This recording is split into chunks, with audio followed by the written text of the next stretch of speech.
All right, so I have my microphones on a stack of Ashtadali yoga malas, and we You read them all?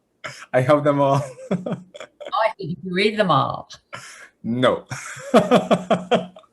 Even though at this moment I am slowly moving back through it, someone recently asked me to mentor him, and so I was like, okay, which books did I find useful when I was being mentored, and I loved reading them when I had just started studying There's Iyengar Yoga.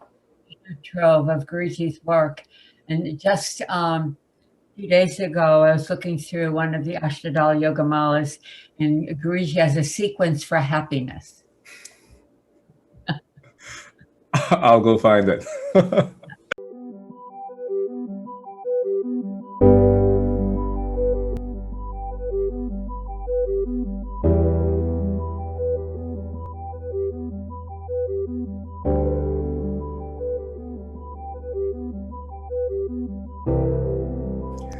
Good morning, good afternoon, good evening, and welcome to the Bryan podcast. I'm your host, Mychal A. Bryan, and joining me today, all the way from Boston, is Ms. Patricia Walden. Patricia, thank you so much for being here. My great pleasure. Patricia, I'm so excited to dive into the conversation that we're going to be having today. But before we get there, for those of you who this is your first time joining us here on the Mychal Bryan podcast, this is a podcast where I bring you interviews from yoga teachers, spiritual based healers, as well as mindfulness based leaders from around the world, so that you can find out not only about their practices, but also about how their practices are impacting the lives of others. So if you want to continue to be a part of the magic and the momentum that we're building here on the Mychal Bryan podcast, please do, yes, go down below and subscribe to the Mychal Bryan podcast if you're watching this on YouTube, or if you hear us anywhere, whether it's Apple Podcasts, Anchor FM, Spotify, you name it, please make sure that you subscribe to the show. And as always, share this podcast with your other yoga-based and mindfulness-loving friends, because more and more people need to hear from these amazing teachers from around the world. Now, Patricia, once again, I'm really excited to be sitting here with you today. We met once in person, and that was at the 2016 Iyengar Yoga Convention in Boca Raton. Oh, okay. I remember that. Yes. So we met at the convention, and at the convention, I was blown away because at the end, I think it was the last evening of the convention, you went on stage and you did this beautiful demonstration of Hanumanasana and backbends and all of the things and drop backs. And it was so delightful to watch you at the convention. And what struck me the most was just not only how beautiful and how graceful your practice was, but how you looked so settled in your practice. And I know I'm saying this because I know a lot of people struggle with back bends, and it's something, it's not necessarily people's first thing that they always go for, but I was just so impressed by that. And I'm so happy to be sitting here talking to you right now. It's wonderful to be here. Well, I'm happy to have you. Now, Patricia, before we dive into your amazing and wonderfully illustrious journey with Iyengar Yoga, tell us, Patricia, just who you are, as well as how you came to be practicing Iyengar Yoga today. So, I want to go to the very beginning. So I started doing yoga at around 23. I was living in San Francisco during that period, and yoga was just kind of catching on. And I loved the focus of focusing on the self by doing something physical. So I had, some wonderful experiences doing yoga and taking classes at a young age. And after my first yoga class, I thought, this is what I'm going to be doing.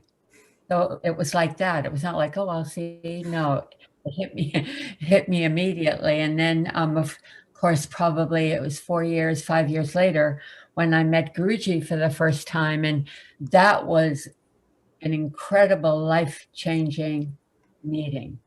It was I'll just go on and say he was on a tour, and he was teaching here in Boston, where I live. Another yoga group brought him, and at this time, yoga was in it, and it's starting to stand up on its legs. And I was doing what we call then a flow and glow kind of yoga, where we turn the lights down and we're in a dark room and we're making a circle. And the teachers never told the students what to do, nor did the lights were off. So when I met Guruji, the light went on, I just thought, because he got off the platform, he walked down to the place we were all practicing. I think there are about maybe 70, 80. Boston had a lot of, was very interested in yoga. And I thought, he's walking around, the lights are off. And then he started smacking people. Lift your chest. Move your knee back. And I thought, this is wonderful. He cares. He cares about what we're doing. But some of the, I would say 50-50. So the folks that didn't feel what I did said, oh, this is a violent person because he's hitting and slapping. And then that what came out of that, the initials bang, king, and slap. But I thought that first meeting, when he walked off the platform and went around and looking at all of us, I really felt once again, this is what I am meant to do. And after the end of his 6-day retreat, if you will, I asked him, where can I study with you? And I thought he was teaching in Switzerland. I don't know if you know the name Vanda Scaravelli, but he was yes. So he was giving private lessons to Vanda's son. And I thought, oh, we can go to Switzerland and study with Guruji. And he said, no, you have to come to Pune. So that following January, I went to Pune. And I thought, this is my life now. I mean, he ignored me for a long time, which was hard. But I had never been happier and more excited. And I thought, this is my Dharma. So these were wonderful, wonderful years of my life. My life is still wonderful, but he ignored me. And that was really hard.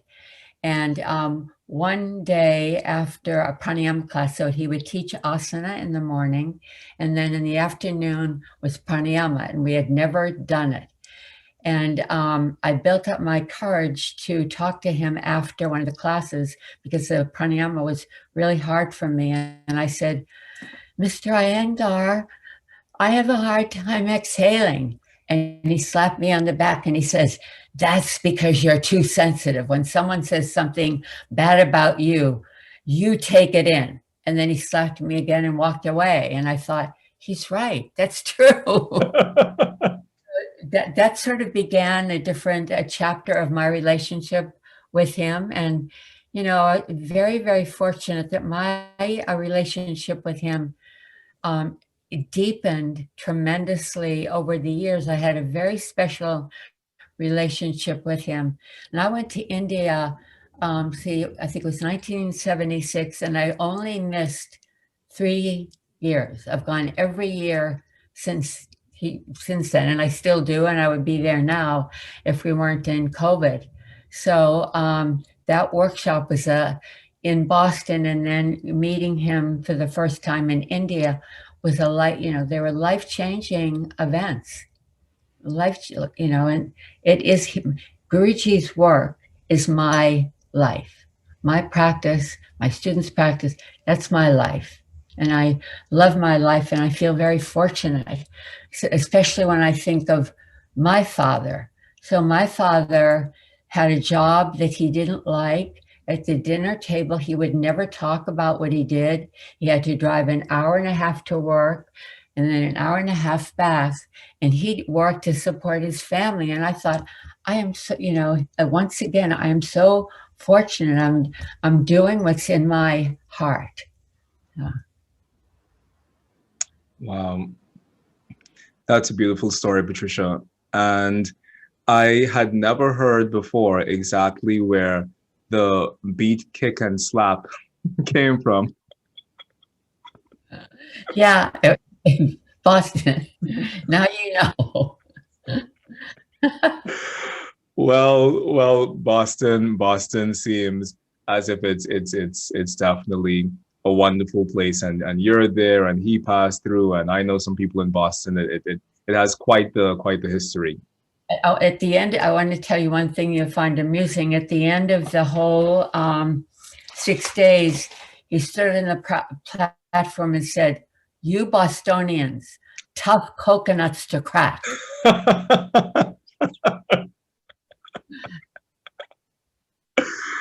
Okay. Okay, well, it sounds as if the two of you, the Bostonians and BKS Iyengar, had a mutual relationship and a mutual experience of each other. Yeah, exactly. All right. So, Patricia, what I want to know from you is when you got up and decided to go to Pune, what was that experience like? Because, like you said, you were coming from a very specific type of yoga that you had practiced before. So, I mean, what was that experience like, making that shift from what you were doing beforehand to even wanting to embrace this Iyengar yoga that you were being introduced to? Well, so, going to India in those days was like exotic, and when I was at the airport and getting ready to go, my mother, my aunt, and my cousins all came to see me off. It was that big. So probably there were 30 people for the intensive. There was, small in those days. Yoga, his method hadn't spread, and my biggest desire and wish was that he would talk to me or tell me what to do. And he didn't. He ignored me. He just said, "Tall people, go to the back of the room. Otherwise, I can't see the short people at the front." And he yelled at us, "Go to the back of the room." And he didn't pay attention to me except for telling me that I was too sensitive after pranayama. But every year I went there, and every year he ignored me.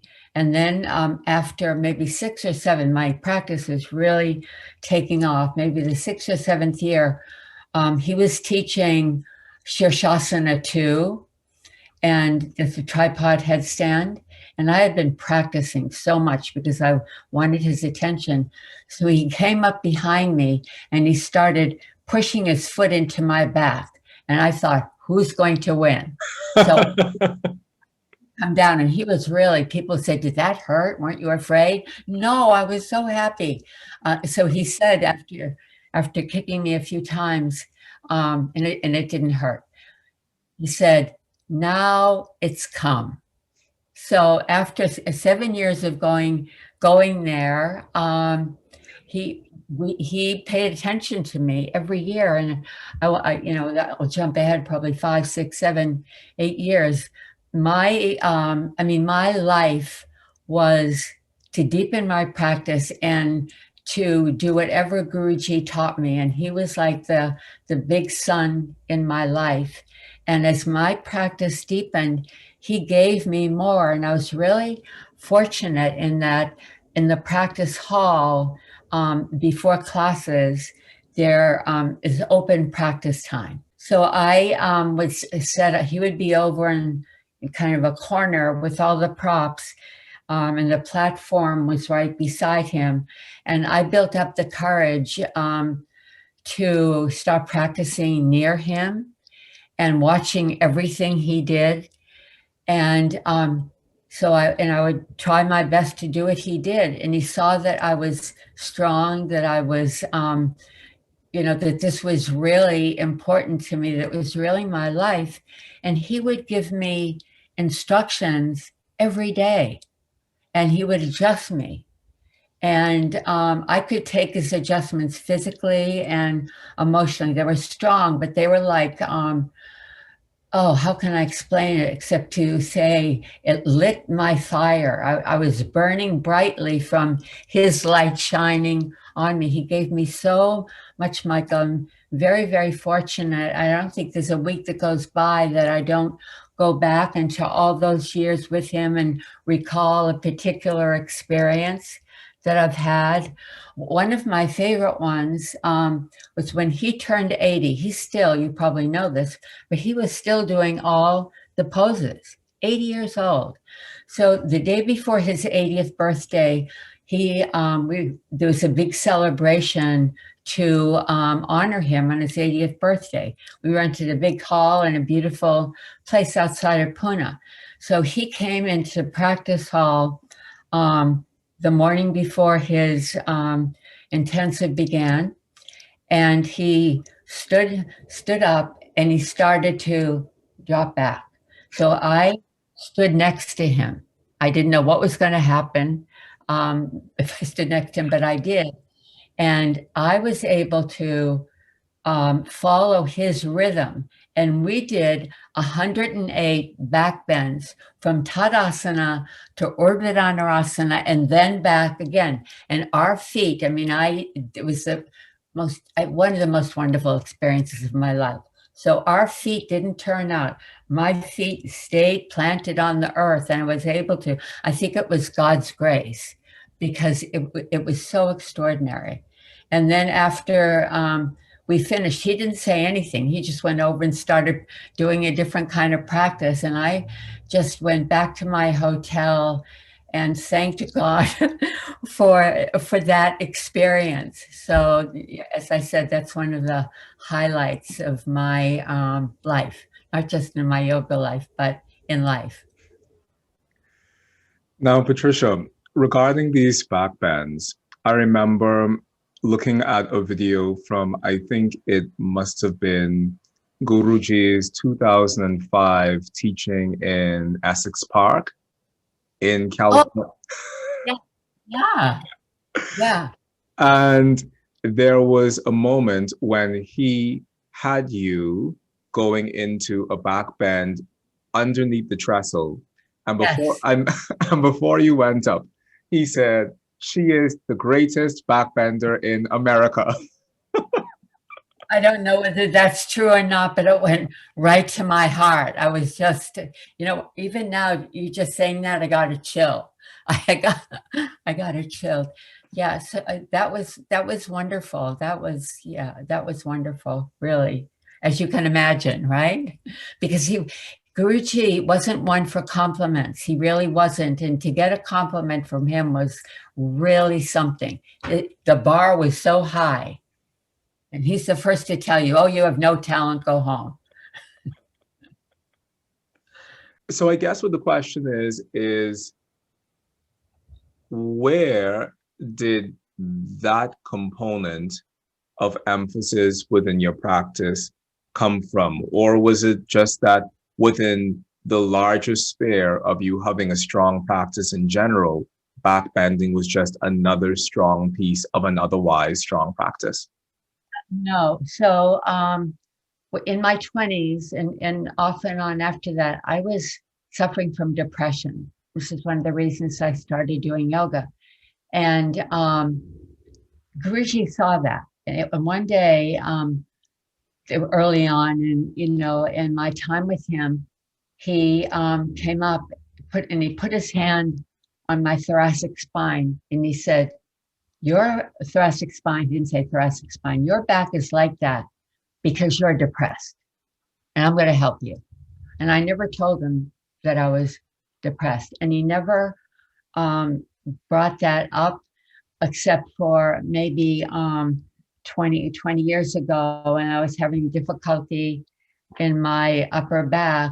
And I said, "That's because I'm depressed." And he said, "No, that was then. Now it's because you're not working correctly."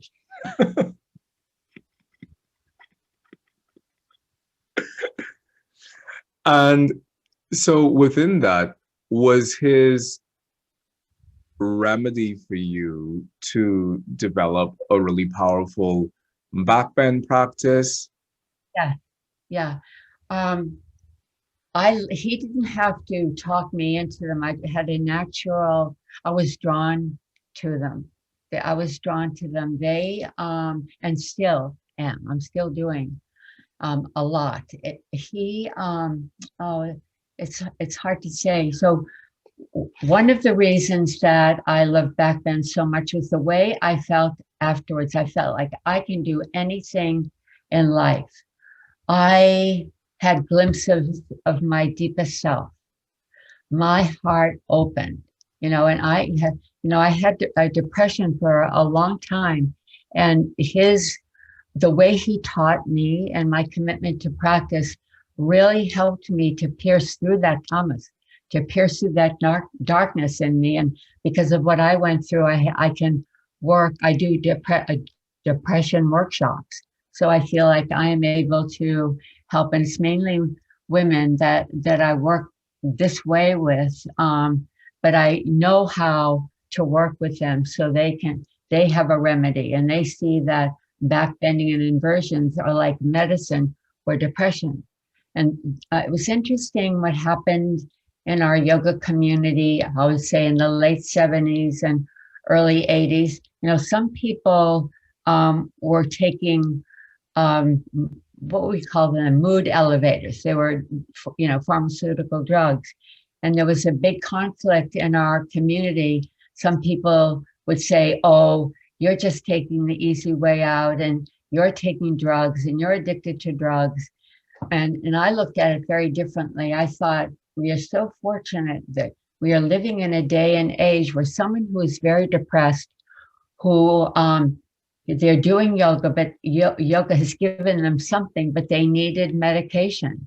And they were afraid they wouldn't feel the results of the yoga practice if they took these drugs, and it wasn't true. In fact, it helped them to pierce through tamas or rajas, depending on the kind of depression that they had. And most people got off those drugs eventually. So that was an interesting chapter in our community of Iyengar teachers and students. I find it interesting that you bring up this point, Patricia, and thank you so much for sharing that. A lot of people don't feel as if Iyengar Yoga has the ability to deal with someone who has emotional issues or mental issues. So I think one of the things has been that, yeah, go to the Iyengars to fix your knee pain, or go to the Iyengars to fix your back pain. But if you have depression or anxiety or something else, then Iyengar Yoga isn't good for that. That's absolutely not true. That's absolutely not true. I'm a living example. And I happened to, just last weekend, I was doing an online workshop in Poland, and they wanted me to do a class on yoga and anxiety, yoga for depression. And I did a class, and I thought, they said, no, we need more than that. So I'm going in another few weeks or so and do another online workshop, yoga for depression. I did one last August, and 100 something people showed up for this workshop. And that says something, doesn't it? I mean, people are looking to yoga for all kinds of things, but I won't say that, that the Iyengar method can cure depression, but it gives you a way as a teacher to help your students, and as a student to find that their depression is a little bit less. Because what happens, so a depression has one look, and a generalization, and anxiety has another look. So one of the things that you probably see and have experienced, and I have, and many people have, that what's going on in your mental and emotional body affect your physical body, right? Yeah. So these workshops that I do, I use asana and a series of different poses that focus on lifting the chest, expanding the consciousness in the chest, maintaining the lift in the armpits, and looking from the outer corners of your eyes and not from the center. And it's really been a gift to so many people that have depression and that have anxiety. And I love doing these workshops because I see that Guruji's method really works, that Gita's teaching really works for those who are suffering from anxiety and depression. So, we're using our vehicle, our outer vehicle, to penetrate into the inner mind, our deep emotions, negative thinking. So I can't say enough, and as you can probably tell, I'm excited because I've had depression, I've had anxiety, and now I can share with students and teachers how they can work with it, how they can work with their students. So, and then just to say that so I look at depression, anxiety through the gunas. So the Raja guna is like people who are really held like this, their chest is caving in, the thoracic spine moves out. And then so that's the Rajasic depression. And then for someone who has the other kind of depression, tamasic, there's a sinking. It's like you can't even see the person's breath. They're, the lungs are pressing down on the organs. The abdomen has constriction, and the eyes have no life at all. And one of the things that awakened me early on, Guruji said, and it might have been that intensive that I talked about in Boston. He said, if you keep your armpits open, you'll never get depressed. And I just thought, it was another moment I thought I have to go and study with this man, because if you just open your armpits, you feel energy percolating throughout your chest and then throughout your embodiment. You feel life force percolating, right? So, but people shouldn't think that the Iyengar method is just for physical and physiological issues. It's for lovers of yoga. And between Guruji and Gitaji, there is a path. There are books written, Light on Life, right? The philosophy, psychology of yoga, and all the things that Gita has written. A preliminary course, I'm sure you know that one, an intermediate course. So Gita, and sort of going off on a tangent, has written so many books and booklets to help Westerners understand Guruji. So, as you know, Gita died, so 4 years ago now. So I was there when she died. I was there when she died, and her body was, I don't like to say on display, but after she went to the hospital and she died before she got there, and then they brought her back to her home, and I got a knock on the door at 5:30 or 6:30 in the morning, banging, banging, banging, and I thought, oh my God, what's going on? So I opened the door because I could tell something was happening, and my friend Joan said, Gita died. And we just ran over to the institute and sat with Guruji, and the family let us come in, and then other students, Lois was there, and Lois and I were hugging each other and crying, and we just couldn't believe it. But anyway, after that, there's a certain number of days where the family stays quiet, and then the last day there is an event. So Prashant gave a talk about Gitaji, and he said, Gitaji's life was a sacrifice to Guruji. Everything she did in her life was for Guruji, and that is true. I've watched her life.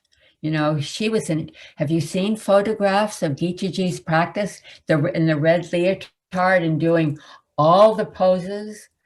Oh, I remember she was an assistant in the early intensives, and she didn't like me that much, but eventually it changed. But so I always had to be in the back of the room because I was tall and short people are at the front.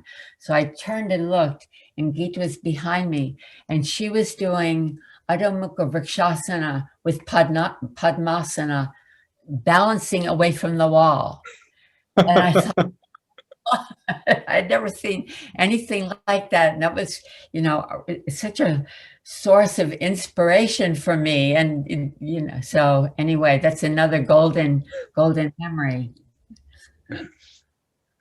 Now, Patricia, you've shared so much, and I definitely want to acknowledge this piece of Gita Ji and how she lived her life was this testament to Iyengar yoga. Even in reading the book Yoga Jam for Women, she talks about how she saw all of these Westerners coming to study with her father. And it occurred to her, well, hey, if all of these people are coming to study with him, why am I here in India, in his household, not studying? So I find it very endearing that that's the commentary that Prashantji had to say about Gita at the end of her life. Yeah. Yeah. And she was a very devotional practitioner. So there was a women's intensive that actually Lois made happen in 1996. And Gita stood up when the first day we were there, and she gave a talk, and she began the talk by saying, I love God. And somebody else might say that and they think, what? But it was so pure. Her heart was so pure, and the words were so pure. And here is another opportunity, or I'm getting chills again. That just went right to my heart, and I started to cry, and I just felt her purity as a human. It was just a very touching moment. But then when she started teaching the intensive, Guruji showed up. He was at the back of the room, and every 5 sentences, he tried to get his 2 cents in, and she started getting really frustrated with him. And then at the back of the room, because I was tall, and he practiced right behind me. And while Gita was teaching, he was teaching me, and I'm trying to listen to Gita and follow him. What do I do? He's teaching me a whole different pose, and so it was really stressful for me. Patricia, you've had such a wonderful point of contact with the Iyengar yoga family. And also in the West, you've stood out as a luminary within our field of yoga in general, because you have built bridges across the yogic divide that a lot of other Iyengar yoga teachers have not been able to do. And one of those bridges I'm referring to is some of the work that you've done in relation to Yoga Journal, either through the journal itself or through the conferences. What I want to know from you is, what was that experience like, being an Iyengar yoga teacher, but also existing in very non-Iyengar spaces in a very, very public way? What was that like? Um, it was good and bad. I mean, so at the Yoga Journal conferences, Iyengar Yoga was not the popular kid on the block. It really wasn't. But I saw when I went there, I wanted to represent Guruji. I didn't want there to be a yoga conference and not have him, his voice there. And they invited me, and I was going to say no. And I said, no, I'm going to, and I'm going to show them the best of Guruji. And a lot of people came to my class. I thought I'd have a class of 6 people, but after my first class, from the rest of the time I was there, more and more people came, and I thought, I see I can bring, students of yoga that aren't doing the Iyengar method to the Iyengar method. So it felt very superficial, but it was very, very meaningful. And you know, I was on the cover of Yoga Journal for many covers, and after one of them, it might have been the last one that I was on, where I was doing Rajakapotasana, where you lie in your abdomen and then hold your knees and bring your feet to your head, something like that. And a month later, I got a letter from Guruji, and he said, "Beautiful Rajakapotasana on Yoga Journal." I was afraid he would see that photo and say, "What is she doing? She's a traitor." And so that was a very interesting moment. And then I had another similar moment where this is when Iyengar yoga and yoga in general was thriving. I don't know what years they were, but so Time magazine did a whole spread on yoga, and so they came to, I didn't have a studio then, I was teaching in a church. So someone from what was it, Newsweek? I don't remember, Newsweek or Time magazine. I don't remember what it was, but so they sent a photographer to my, to the place I was teaching, and I did Parangushta Dhanarasan, although they didn't choose the right one to put on the cover. And then the owner of Yoga Journal, John Abbott, he was my student, and he loved Guruji and he loved the Iyengar method. So, and someone sent Guruji this magazine, and I thought, oh no, God, because John Abbott said, and this is right next to my pose, the best yoga teacher in the world. I saw that. It was really interesting.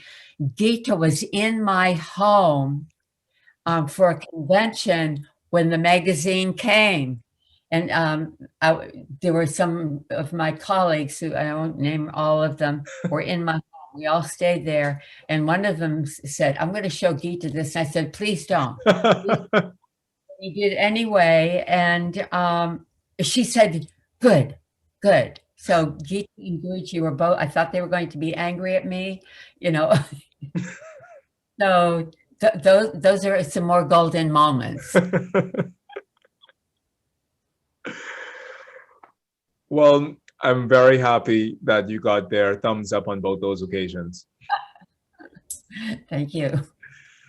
Now, Patricia, this piece of being a bridge in the non-Iyengar world, I think it's a really important one, because something that we've seen more and more recently is that there are a lot of people who are deeply in love with the content of Iyengar yoga and who are teaching around the content of Iyengar yoga, but not actually teaching Iyengar yoga or not actually getting certified.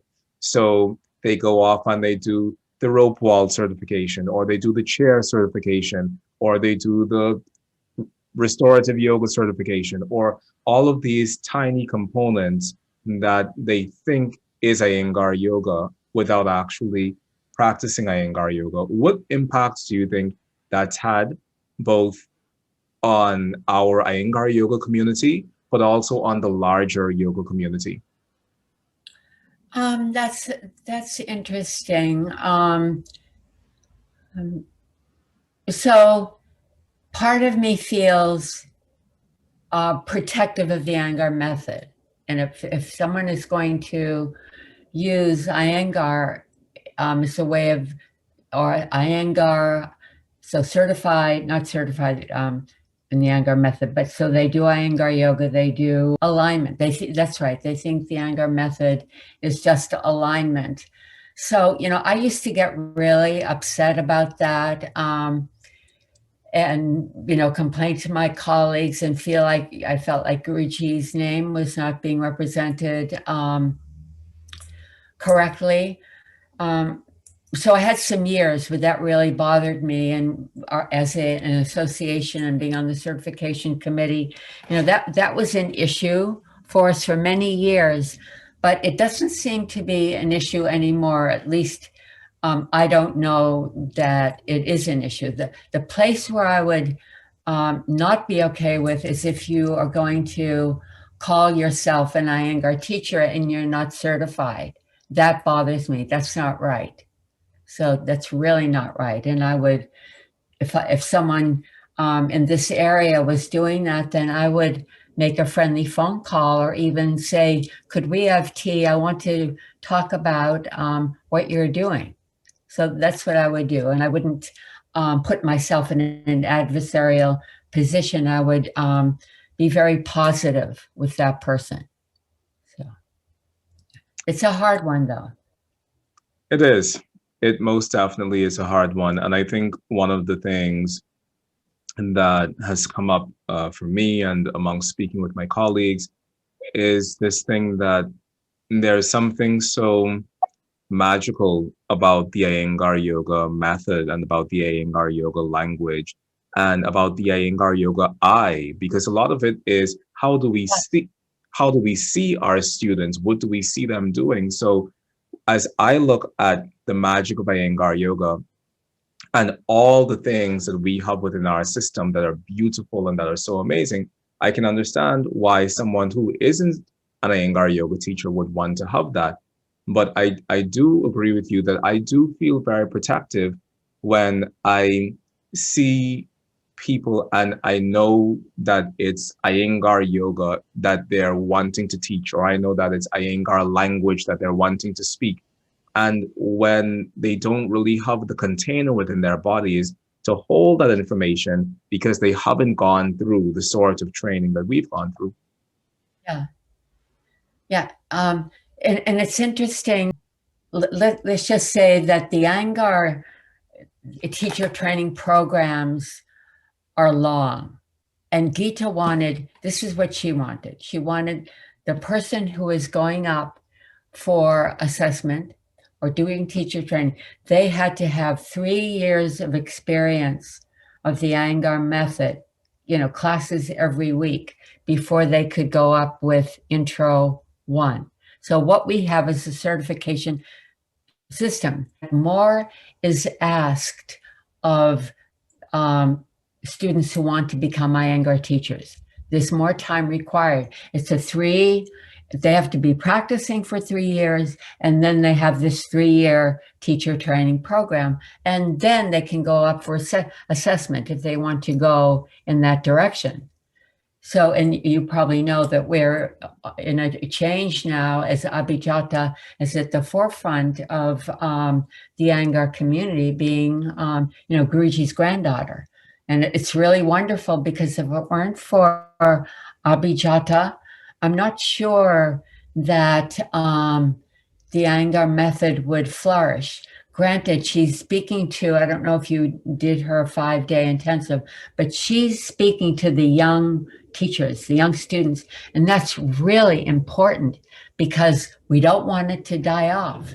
And I don't know if Lois ever shared the story with you about, she and I decided Guruji wasn't doing well. And she and I decided we were going to go to Pune and ask him, what would you like to see from us as when you are here no more? And so he didn't really say. He talked for an hour and our plane was, it's getting later and later in the meeting. And we said, but Guruji, please. And he said something, and Lois has it all written down. You've probably read it, but he said something like, pretty soon, when I am here no more, no one will remember the Iyengar name. The name Iyengar won't be remembered. And then just to elaborate on this, so in order for me to stay teaching at the studio, I said, if you want me to teach there has to be a big picture of Guruji, because a lot of Iyengar teachers are teaching here, and we have to honor our guru. So one day I arrived at the center, and there was this young woman there, and she said, who's that guy hanging on the wall? And my heart just, and then I remembered the conversation that Lois and I had with Guruji. And so here's a young person loving yoga, but who's the guy on the wall? And I wanted to go up to her and say, no matter what yoga you're doing right now, it has some roots in the Iyengar method. But I decided, no, I'm just going to do what I do best. So, but I think that's happening. But maybe Abhijata, because she has charisma and knowledge, she studied with Gita Prashant and Guruji, maybe she's one of the ones that will keep the method going. Plus, we have new, younger Iyengar teachers all over the world, and it's popular. When I taught in Poland, I think I had about 150 people, and I thought, this is great. This is great. They're interested. So the flame is burning. The flame is burning brightly in many places, and, in many, many hearts. When I am having difficulty with yoga out there, I remember one of Guruji's definitions of yoga is when the intellect of the brain, these are his words, merges with the intelligence of the heart. That is yoga. And he talked about the heart a lot. And my inner mantra for myself in life is, no matter what's happening, like we just went through a very hard time, right? No matter what's happening, I'm staying seated in my spiritual heart. As Guruji aged, that was more important to him, staying seated in the heart. He would say the spiritual heart. So he said once to me, he said, talking about himself, I am hearty, meaning hearty and hearty. And when he was practicing and we were watching him, he didn't say anything. But Lois and I would practice next to him, and sometimes he would work with us, and other times we'd be watching him, and we could feel an energy emanating from him as he practiced. It was transcendent. It was amazing. And we could feel it together, and we'd just look at each other because we knew what each other was feeling. So. Patricia, for this newer generation of teachers coming into Iyengar Yoga, are there any things that you would want for them, and I dare say us, to hold on to as we move forward towards the future with this practice? Well, so I think Guruji has these series of books, the Ashtadala Yoga Mala, and he took tremendous time with these books. And, so it's, I think, from 1 to 8, and I've, read almost all of them, and I continue to study them because his teaching is presented in so many different ways in that book. You can just open the book and it's 4 or 3. This is volume 1. Oh, okay. But yeah. I have all of them on the shelf. Yeah. So my favorites are 2, 7, and 8. 2, 3, 7. Those are the wonderful ones. And this is where all his work is. We can read Light on Life, absolutely. We have the core of Yoga Sutras. That's a little harder for beginning students, and light on the Yoga Sutras. So my wish for younger teachers is that they don't just focus on asana and pranayama, but they immerse themselves in Guruji's philosophy of yoga and different commentaries of the Yoga Sutras, because that's how we cultivate the yogic mind. It's not just asana, it's not just pranayama, it's the study of philosophy. And studying philosophy, it's a swadhyaya, right? You're studying yourself through these texts. You learn how or what is possible for you through these Ashtadala Yoga Malas. They're just a treasure trove of wisdom, and you cover so many topics. And I have places where I read in my home, and there's always one or two Ashtadala Yoga Malas. Right now, it happens to be 3 in a pile beside my beside my, I call it my reading chair, and one of my practices is the chanting of the Yoga Sutras. So I learned, I memorized those fortunately when I was younger. So now I'm not so good at the fourth pada, but now when I'm on a plane, which hasn't been for a long time, or I'm someplace waiting, I can just call to mind the Yoga Sutras and Atha Yoga Anushasanam Yoga Chitta Vritti Nirodha. I can go through a whole sutra while I'm waiting. So I'm using my time well. That's a reason to memorize. I want you to memorize the Yoga Sutras. You can start with the second pada. That's easier, right? Definitely. So I am going to write that down on my list of things to do in this lifetime. Yeah. And look through the Ashtadala Yoga Malas, the one that has the yogas for happiness. I think it might be 2, 3, or 7. He has a whole sequence, yoga for happiness. Okay, I know that in this one there's a chapter about happiness, but I'm gonna go check the rest and see just exactly where that sequence is. Yeah. So during the COVID, I really, because I have more time on my hands, I'm really going deeper now into those volumes. I have more time to read and study, and so I'm with those now. It's sometimes, and probably the other people that you've talked about feel the same thing. In some ways, I feel that I have never recovered from Guruji's death. I just miss him so much. I met him in my mid 20s. I am. How old am I? 74. And I just miss him so much. And when I'm in those states, either go and practice or pick up a copy of his Light on Yoga Sutras and read from it.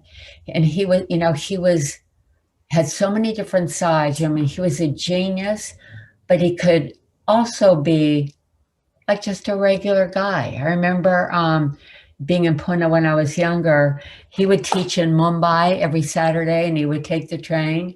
So my friend and I decided that we were going to go to Mumbai and go sightseeing, and he happened to be in the same car, the car that we were in, and he was going through a phase where when he would go out, he'd wear a suit that he had made in London.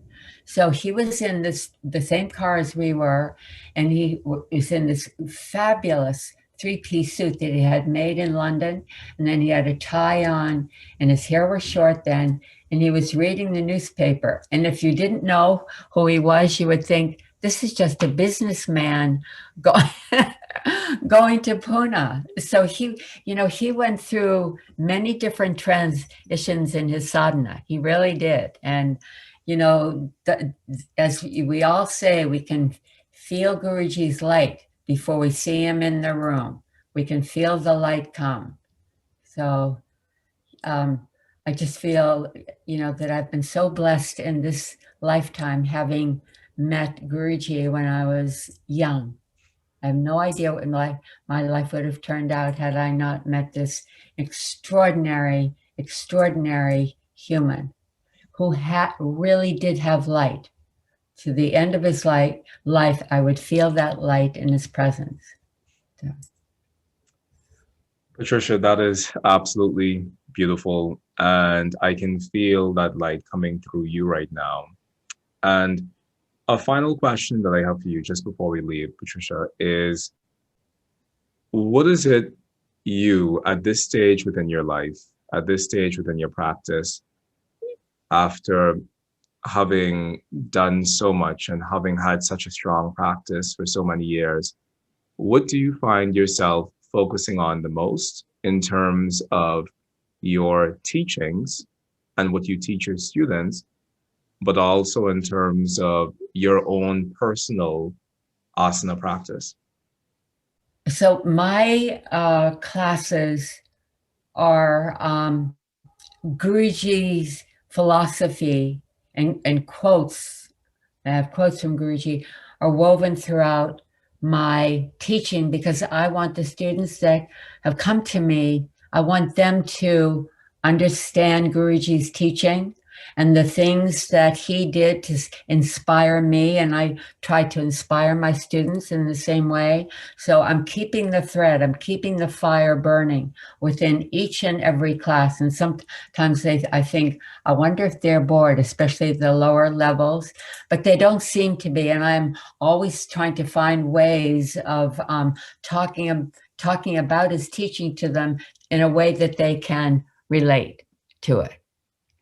And you know, when you read his commentary in the Yoga Sutras, there are so many. I mean, they're the more complicated sutras in 3 and 4, but the first pada and especially the second pada, there's so many things that beginning students can relate to. For example, in the section on asana, 236, 7, let me see if I can remember. Oh, he says that each asana should be nourishing and illuminating.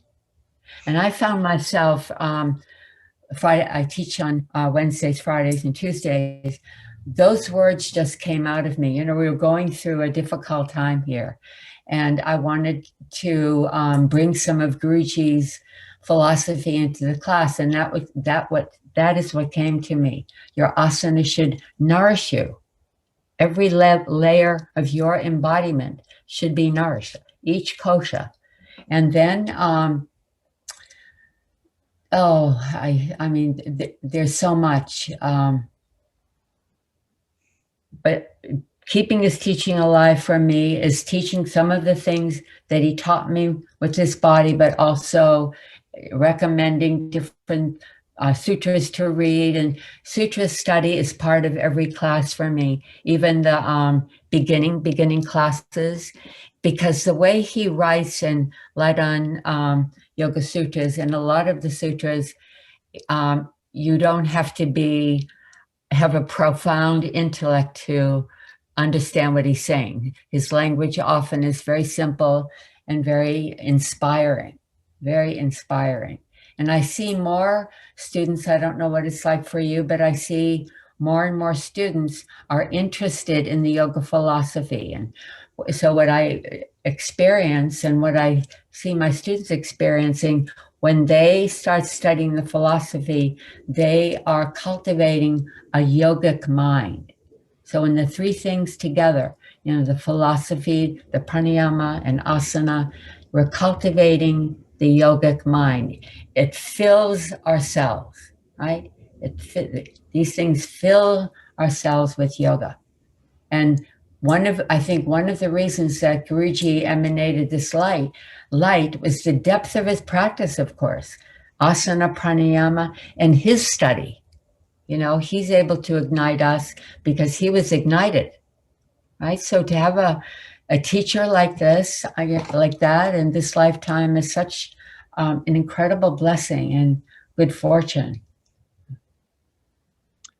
Patricia, what do you have to say to students who find themselves during this period of our human history where we have classes online and all of this stuff, and they're not necessarily feeling inspired about their sadhana? What final words would you have to give those students in terms of them just staying inspired within their practice of Iyengar yoga?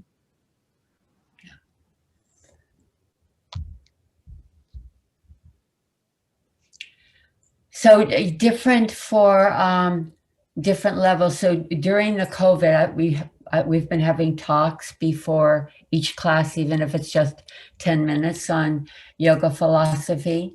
So I've given them assignments. So for one of my lower level classes, study and memorize the yamas and the niyamas. And then every day, begin with one yama. Choose it and keep referring to it throughout your day. Or maybe you do it for a whole week. And then the next day, choose another yama, one that speaks to you. And then go to the niyamas. So the niyamas are wonderful. Learn to study yourself in a pose. The first, right? Shaucha, Santosha, Tapa, Swadhyaya. So self-study has been important. And we've been having conversations about self-study. What are you learning in Virabhadrasana 2 during this period when you are in a pose where you're straightening the arms, lifting the arms up, and lifting that spiritual heart and bringing the energy to the surface? So simple philosophy assignments. I give asana assignments too. In my teacher's class, we have now, because we have more time, we are now studying the fourth pada. And each week, someone will do a presentation in our group on something that inspired them. So I think if a student could do just a little bit of each limb, the asana, study, pranayama, self-study, asana, pranayama. And I think sometimes younger students, not in terms of age, but experience, it can be just a small thing that you ask them to do. And sometimes I've said, okay, choose a pose that you love to do, and then go to your mat and do the pose. And 9 times out of 10, if you do one, you'll want to do another, right? You have to break the ice, though. You have to kind of onto the mat, the students with less experience. So simple things. But this is, the COVID has been really difficult for all of us. But one of the things is we have more time. So I've been able to spend like 4 hours a day on my practices. It's been wonderful.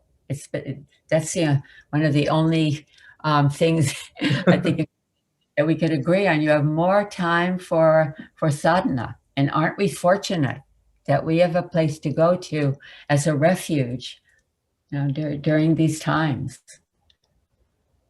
Definitely.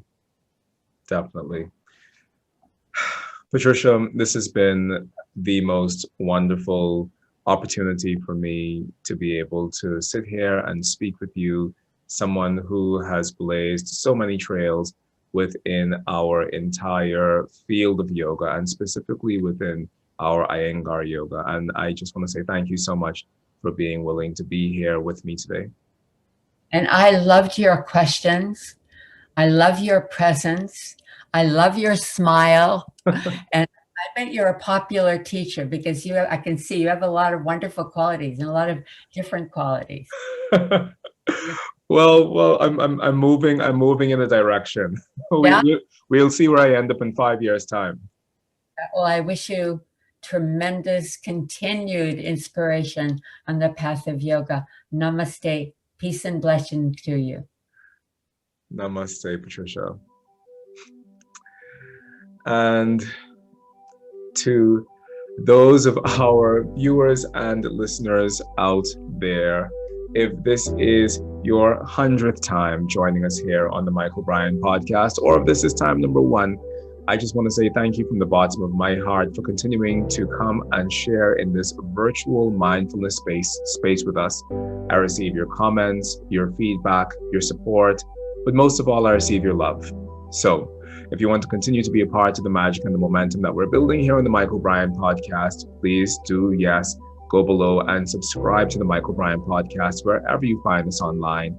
Like the podcast, and also share this wonderful interview with your other yoga and mindfulness loving friends, because more and more people need to hear about the amazing work of teachers like Patricia and other teachers from around the world. So until next time, I'm your host, Mychal A. Bryan, leaving you in peace and love and hope. Until we meet again, have a good one. Bye-bye.